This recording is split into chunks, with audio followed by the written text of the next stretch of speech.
Sebelum melanjutkan, jangan lupa subscribe dulu, terima kasih. Bab 99, memecah jendela di pagi hari. Di tengah malam, di Departemen Humas Golden Age Entertainment Group, Liang Feixing saat itu sedang tertekan atas skandal mengemudi dalam keadaan mabuk yang melibatkan Suhimo, di mana dia telah menabrak seseorang ketika telepon pribadinya tiba-tiba berdering. Dia sudah bersiap melempar ponselnya ke samping dengan tidak sabar, tetapi setelah melihat layarnya, dia berkeringat dingin dan segera duduk tegak dan buru-buru mengangkat telepon. Halo, CEO Lu, maaf. Saat ini kami sedang menangani masalah ini. Paling lambat besok malam akan diselesaikan. Ada apa? Suara pria itu terdengar dingin dan jauh dari telepon. Ah, itu insiden mengemudi dalam keadaan mabuk yang dialami Suhimo, kau tidak mencariku karena itu. Liang Feixing bingung. Jadi bos tidak menelepon larut malam ini untuk menginterogasinya tentang masalah ini. Tidak. Liang Feixing segera menghela napas lega. Otaknya terasa panas karena bekerja terlalu keras. CEO Lu tidak pernah ikut campur dalam urusan Golden Age. Meskipun insiden ini melibatkan aktris wanita papan atas Golden Age, Suhimo, dan merupakan masalah besar bagi mereka, kemungkinan besar itu bukan apa-apa di mata Lu Tingqiao. Jadi mengapa bos besar mencarinya saat ini? Liang Feixing mulai merasa semakin gelisah. Lalu, apa tujuanmu mencariku? Suruh Jia Qingqing pensiun dari dunia hiburan dalam 24 jam ke depan. Lu Tingqiao segera memberikan perintah. Jia Qingqing. CEO Lu, Jia Qingqing yang mana yang Anda maksud? Hiburan cahaya bintang. Ketika suara itu selesai berbicara, wajah Liang Feixing dipenuhi dengan keterkejutan.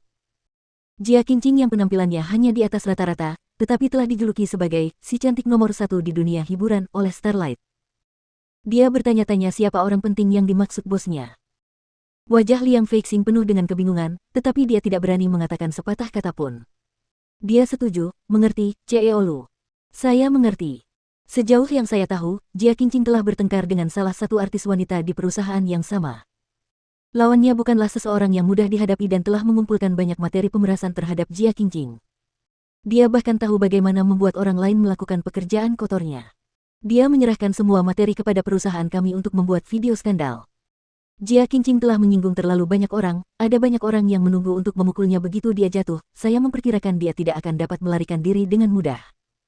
Namun, kita membutuhkan api yang lebih besar untuk mengusirnya dari dunia hiburan.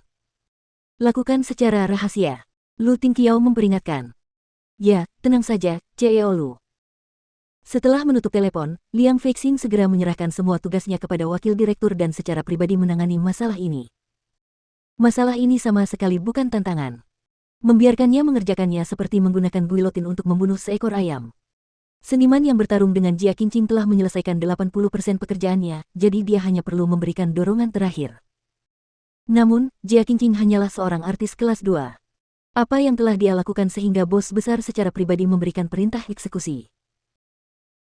Tidak peduli bagaimana Liang Feixing menebak, dia mungkin tidak dapat menebak bahwa tujuan sebenarnya Lu Tingqiao bukanlah untuk menghalangi Jia Qingqing dari dunia hiburan, tetapi untuk mendukung seorang aktris cilik yang namanya mungkin tidak dia ketahui, Ningxi.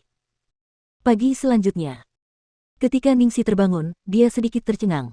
Mengapa dia berbaring di kediaman Lu? Dia jelas telah bermain game dengan Little Treasure selama 2 jam berturut-turut, lalu dia tertidur di sofa di ruang tamu Jiang Muye karena kelelahan sesudahnya. Ketika sedang linglung, terdengar suara ledakan dari jendela di belakang tempat tidur. Ningxi ketakutan, dan buru-buru naik untuk memeriksa apa yang terjadi.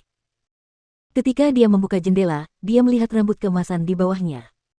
Kepala Ningxi dipenuhi keringat. Jiang Muye, apa yang kamu lakukan di sini? Jiang Muye, yang selalu sangat peduli dengan citranya, ternyata masih mengenakan pakaian yang sama seperti tadi malam. Saat ini, pakaiannya sudah kusut dan rambutnya berantakan. Dia berkata dengan tidak sabar, Ningxi, turunlah sekarang. Ada sesuatu yang ingin kukatakan padamu. Cepat. Ningxi mendesah, merasakan sakit kepala yang akan datang. Dia tahu bahwa tidak ada hal baik yang akan terjadi jika pria ini tahu di mana dia tinggal. Seperti yang diduga, dia datang untuk melempari jendelanya dengan batu di pagi buta seperti ini.